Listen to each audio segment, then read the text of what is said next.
secure our southern border. Democrats continue to demonize agents, and Senator Kamala Harris said this just last week at the confirmation hearing for Trump's pick to lead ICE. Take a look at this outrage. Klan was what we would call today a domestic terrorist group.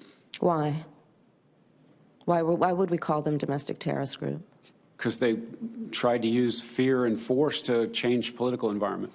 And what was the motivation for the use of fear and force? It was based on race and ethnicity. Right. Are you aware of the perception of many about how the power and the discretion at ICE is being used to enforce the laws? And do you see any parallels? I do not see any parallels between I'm talking about perception. Officers and agents. I'm talking about perception. I do not see a parallel. The perception of ICE being the KKK?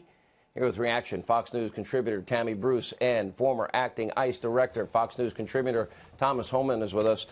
I don't know how you react to Kamala Harris, sir, Southern but District of New York. I probably know that job better than I know any. Kamala Harris is the worst nightmare as a prosecutor. She was, in some cases, overly lenient, in other cases, ridiculously strict, and in some cases, looks like completely corrupt. I would say her record as a prosecutor is an embarrassment. Let's go on the lenient. Let's go on the heavy side, where she wanted to impress the police. She prosecuted 1,500 marijuana cases. I was the U.S. attorney for 13 years. I never prosecuted a marijuana user case. She's one of the reasons President Trump had to pass the Crime Reform Act, the Prison Reform Act, because she flooded the prisons with what was called, the articles in the California newspapers, mass incarceration. It's really ironic. Biggest achievement, only achievement Joe Biden had in government was passing the 1994 Crime Act, and it took President Trump to have to fix that. He couldn't fix it. Obama couldn't fix it. President Trump had to let all of the African Americans and some others that were put in jail for ridiculous periods of time for just having marijuana. Well, he had to take them out of prison. To that point you're making, she put them there. About the she put them there. About the marijuana convictions, to that exact point that you're making, you'll recall, as a lot of our viewers will, but we're going to play it again for you. Going back to 2019, Tulsi Gabbard called her out on this during the debates. Let's take a listen to that.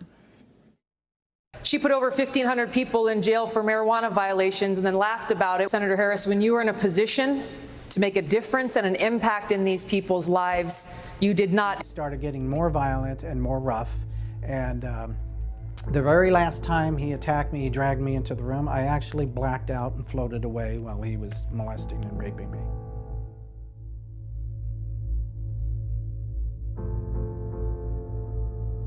I just gave up on Catholicism. I gave up on God. I lost all sense of spirituality.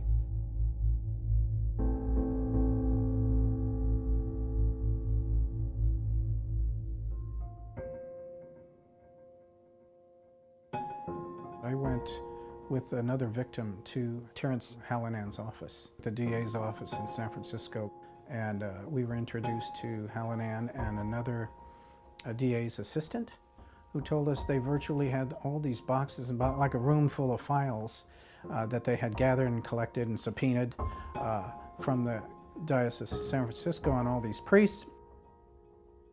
Bishop Levada at that time was the highest ranking bishop in the United States. Then he became cardinal. So this was the top guy. This was the kingpin in the United States. And we had a champion here that was going to go after him. We thought, well, this is going to go somewhere. These guys are going to be punished. They're going to be held accountable. They're going to be prosecuted. 38-year-old Kamala Harris came out of nowhere and was swept into office as San Francisco's district attorney. In 2004, Kamala Harris was elected. Everything just went down the tubes. I started out by writing a letter asking for some help or some accessibility to the file. I didn't get any response. So then we made posters and started putting them all over the city, and we got no response. Several media members were also asking for files and stuff, and they were getting nothing. So in 2010, there was a big article in San Francisco Weekly, and they were pestering her office, and then what they got was this false statement that they were protecting victims. It's just a flat-out insult. She could have redacted the names, blacked out the names and left them out. Everything he did to gather information and to try and prosecute and go after them disappeared and went the other way. She shielded and protected them, and we were floored at what happened. We also want to make sure that when a woman is raped, a child is molested, one human being is killed by another human being, we also want to make sure there's going to be consequence, and serious consequence for those crimes. Her participation in going after clergy or predators of the Catholic Church or bishops who had enabled these people was less than zero. Trying to push yourself forward in the campaign, I think, are underhanded. What you think, Kamala did? I do. I mean, really, when it came out, her position was the same as what Biden. Bro. Okay, the line is, say what?